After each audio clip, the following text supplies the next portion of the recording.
Hey guys, welcome back to Coach Hall Writes. In today's video, we're going to be talking about how to develop the commentary in your AP Lang synthesis essay. Before we can talk about how to develop your commentary, we need to understand what commentary actually is.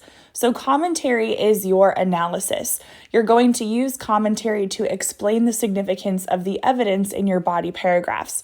Now, generally speaking, you actually want to have more commentary than evidence, and you want to have layers of evidence and commentary in your body paragraphs, because the commentary is going to be your own original thoughts and interpretations, and so you want to rely on your commentary as opposed to overly citing the sources. One of the ways that I help my own students develop their commentary is by giving them a list of power verbs.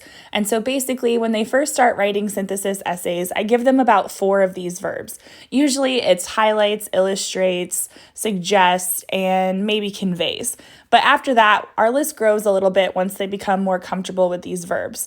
So the key is to be able to use these verbs in a sentence effectively. So here are some examples of how you could use some of these verbs, but these verbs help you to figure out the significance of your evidence. You're welcome to pause the screen now if you would like to read these. Another trick that has helped my students develop their commentary is a list of questions to ask yourself as you are either reading, planning, or writing. So I've broken it up into who, what, when, where, why, and how. So these are the who questions. Now keep in mind that this is not an inclusive list. I'm sure there are other questions that you could ask regarding who, and these might not pertain to every single synthesis prompt out there, but they are a good starting point. So for instance, who benefits from this particular issue?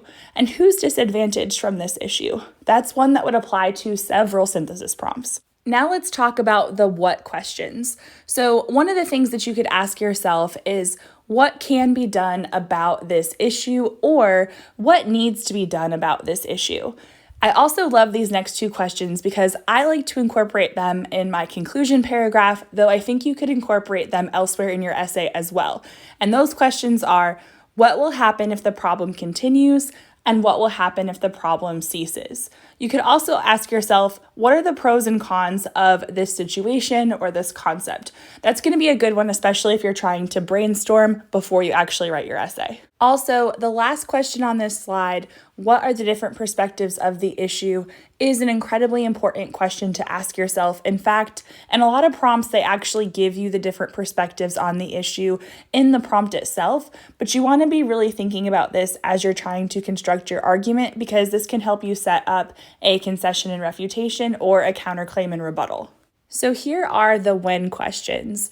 So you might ask yourself, when is the situation acceptable, beneficial, or harmful? You also might ask yourself, when is it time to act to solve this problem?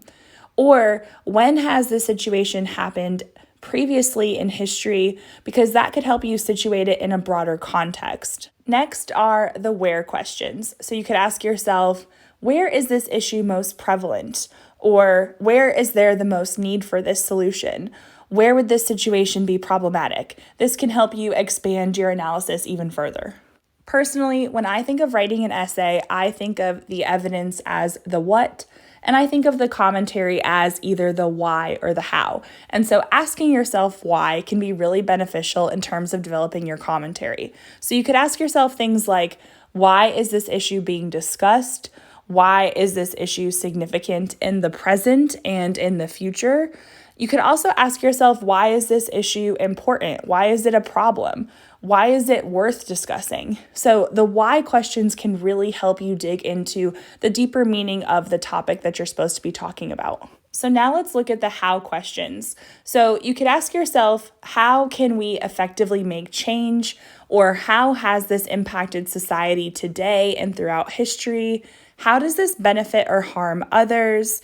You could also ask yourself, how does this impact people like me? So the how questions can also be a great way to develop your commentary as well. And there is a little bit of overlap here between these questions and some of the other ones, but sometimes seeing it phrased differently actually helps students develop their commentary. Remember that commentary is your own interpretation, your own analysis. It's you digging deep and going beyond the sources. And so there are some other ways to develop commentary. And one is to ask yourself if you have any outside knowledge about the topic. Now, depending on the topic, you may or may not know background information. Sometimes the prompts in the past have been relevant to high school students and education, so presumably for that type of prompt, you might have some personal experience or background knowledge.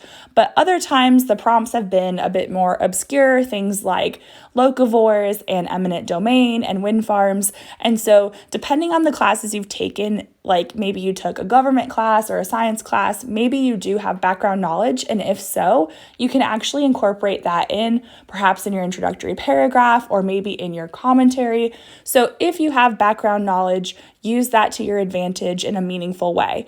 The other thing you could think about is personal experience. Now, when I first started teaching several years ago, I was really leery of students putting personal experience into their essays because I had always been told as a student that you really shouldn't do that. And there's a way to do it well, and there's a way to do it where it's very ineffective. So you need to make sure that it's relevant to personal experience. But sometimes including personal experience can actually help you because it builds your credibility. You could offer a meaningful anecdote, but it really depends on if it's going to help you further your argument. And let's say you don't have any personal experience with it. Maybe you could actually infer what people who are going through that issue would deal with. So let me give you an example. A couple years ago, I gave my students the locavore prompt. So basically, this is a prompt about whether or not you should eat locally grown foods. And I teach in a very rural district. So a couple of my students are either farmers themselves or they're related to farmers and they know a lot about agriculture. And so for those students, they were able to talk about the benefits of eating locally grown food because it was something that they were very familiar with.